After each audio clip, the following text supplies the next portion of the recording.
In the beginning, the Celestials created the sun and other forms of life, but monstrous creatures known as Deviants began to run rampant.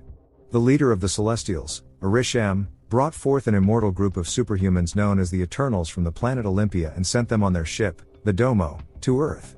The Eternals awaken, with Arishem choosing Ajax to lead them. Icarus meets Circe as she sees Earth for the first time and says it's beautiful. They are joined by Athena, Kingo, Phastos, Druig, Sprite, Macquarie, and Gilgamesh. The Eternals arrive in Mesopotamia in the year 5000 BC. Deviants attack the humans on the land before the Eternals start to fight. Athena wields her spear, Kingo fires energy blasts from his hands, Macquarie uses her super speed to attack, and Sprite casts illusions. Druig also manipulates the minds of the inhabitants to try and fight. After fending off the Deviants, the Eternals introduce themselves to the humans. Jump to London in the present day where Circe now resides. She goes to class where she is supposed to be giving a lesson, and she finds her boyfriend Dane Whitman filling in for her until she arrives. The lecture is interrupted by a large earthquake.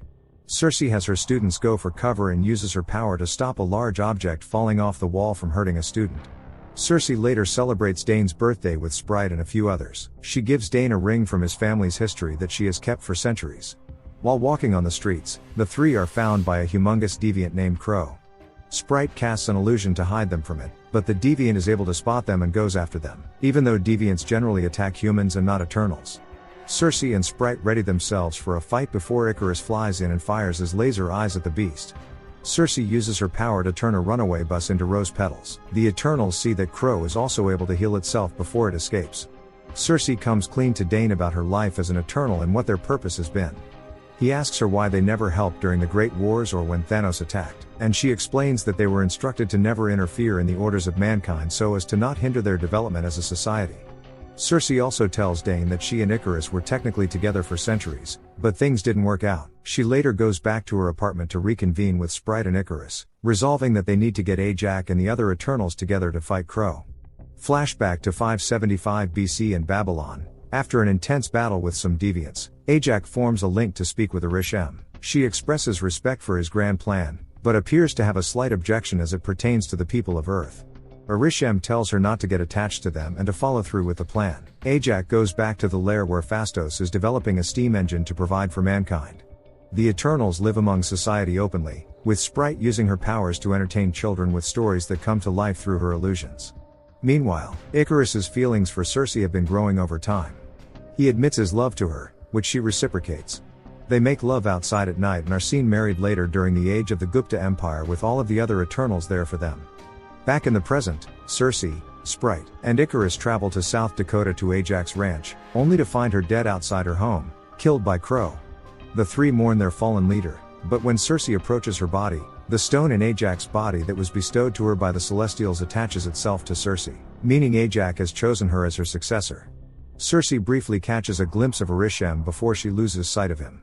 Another flashback to 1521 AD Tenochtitlan. In the midst of a fierce battle, Athena finds herself overcome by Maud-Wairi, a result of her past memories collapsing in on themselves and driving her insane. She attacks her comrades and nearly kills them before they subdue her. Athena awakens with little memory of the incident. Although Ajax proposes that they go to the Domo and uses the available resources to help Athena, Macquarie argues that she wouldn't really even be Athena after the procedure due to it potentially erasing aspects of her as they already love her. Druig questions Ajax's leadership as he has long been angry that he cannot use his power to help mankind stop their battles, but knows he cannot intervene. Ajax decides that, since the Deviants have been driven out and staying together would be dangerous, they should all split up and live in the world among the mortals. Gilgamesh agrees to look after Athena and make sure she doesn't hurt herself or anybody else. In present Mumbai, Circe, Sprite, and Icarus travel to find Kingo, now a famed Bollywood superstar who has pretended to be his own descendant for the last few decades to maintain an acting legacy. His valet Karun knows his secret and has been working with him for over 50 years. The three break the news of Ajax's death to him, and the threat of the Deviants. Karun encourages Kingo to join his friends on their mission to round up the others, and Karun is even more than willing to join them. They travel in his private jet to Australia, where Sprite expresses annoyance at Kingo for abandoning her a while back for his new famous lifestyle. In Australia, the team locates Athena and Gilgamesh in their private location. Athena almost has another lapse where she tries to attack her family, but Gil is able to talk her down with help from Sprite. He cooks them dinner before they take the time to mourn Ajax. Later, Circe tells Gilgamesh about her new burden as leader, and how she cannot figure out how to link herself to speak with Arishem. After relaxing herself, she is able to speak to the great celestial leader. He tells her that the emergence is happening, and he explains the true purpose of the Eternals. They were sent to bring forth the birth of the celestial Tiamat, as new celestials come about every few millennia, and they have done this process on other planets before Earth. They come about through intelligent life, which had been halted by the attack of the Deviants, but with the Eternals having gotten rid of them, Arishem says it is now time to wipe out all life on Earth to make way for Tiamat. Circe is horrified by the revelation, but Arishem defends it by saying this is just the cycle of creation for their life forms. He then explains that Olympia never existed, and that she and the other Eternals are just creations from the world forge as artificial beings made for use by the Celestials. Circe cannot remember this because the Eternals have their memories reset after each emergence. To top it all off, Arishem created the Deviants to regulate the balance between predators and prey so intelligent life may prosper. But he lost control of the Deviants and they became predators themselves.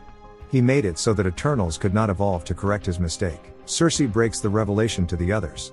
They are stunned by the knowledge of their true purpose, but most of them resolve to find a way to save the people of Earth. They figure they must find Druig and see if he may use his power to overtake the mind of Tiamat. The Eternals, and Karun, travel to the Amazon where Druig is staying in a village where he has been keeping watch over the people for decades. He is not so keen to help the others in their mission, as he has grown cynical and weary over the knowledge of what they were meant to do. At night, Kingo talks to Sprite and states that he knows that she is in love with Icarus but has not been able to act on it due to her childlike appearance. Soon, Crow and other deviants attack the village. The Eternals fight them, but Crow overpowers Gilgamesh and absorbs his energy, gaining the ability to walk on two legs and speak English. After he leaves, Thena stays by Gilgamesh's side as he dies. The other Eternals mourn him. Druig agrees to join the team in honor of Gil, and knows they need to find Phastos now. Another flashback to 1945 Hiroshima. Just after the dropping of the atomic bomb, Phastos stands among the aftermath of the bombing. He weeps to Ajax, feeling remorse for helping humans develop and advance in technology only to continue killing each other. It is here where he loses faith in humanity. Back in present Chicago, Phastos lives with his husband Ben and their son Jack, and the Eternals find him at their home. Jack recognizes Icarus from TV from his fight with Crow that was featured on the news. Phastos is not willing to abandon his family for the sake of a dangerous mission, but Ben tells him to go through with it if it means that there will be a future for them and Jack together. The Eternals travel to Iraq, where they uncover the Domo, as well as Macquarie having lived among the locals. Phastos comes up with the idea of linking everyone's powers together through the Uni-Mind, which will allow them to transfer their powers so that Druig may mind control Tiamat. When Kingo tells Icarus that he would follow him to the end, Icarus tells him that he is not who Kingo thinks he is. 6 days earlier, we see Ajax having gone to visit Icarus to tell him about the emergence, and how the Avengers, having brought everyone back to Earth after Thanos erased them, brought about the energy needed for the Deviants to come back. She has since begun to doubt their purpose and thinks they shouldn't go through with the mission because of how close they have become with the people of Earth. Icarus brings Ajax to a location near an icy lake where he has located Deviants. Because he refuses to abandon the mission, he throws Ajax to the Deviants, where Crow goes on to absorb her energy and gain her power. Icarus flies her body to her house where he will later find her with Circe and Sprite. Phastos sends Macquarie to locate the source of the emergence, which turns out to be an active volcano in the Indian Ocean. Icarus goes to stop their plan, as he soon reveals that Ajax told him about the emergence after they left Babylon. They realize that he killed her and is planning to go through with the emergence at whatever the cost. Sprite joins him due to her love for him. Kingo ends up leaving the team with Karun for fear that he will end up getting him killed if they have to go against Arishem. Although Circe expresses her doubts, Thena assures her that she was chosen by Ajax to succeed her for a reason. Phastos then offers to reprogram the stone in Circe from linking to Arishem, to linking to all of them to form the Uni-Mind. The Eternals gather by the volcano and begin to battle Icarus.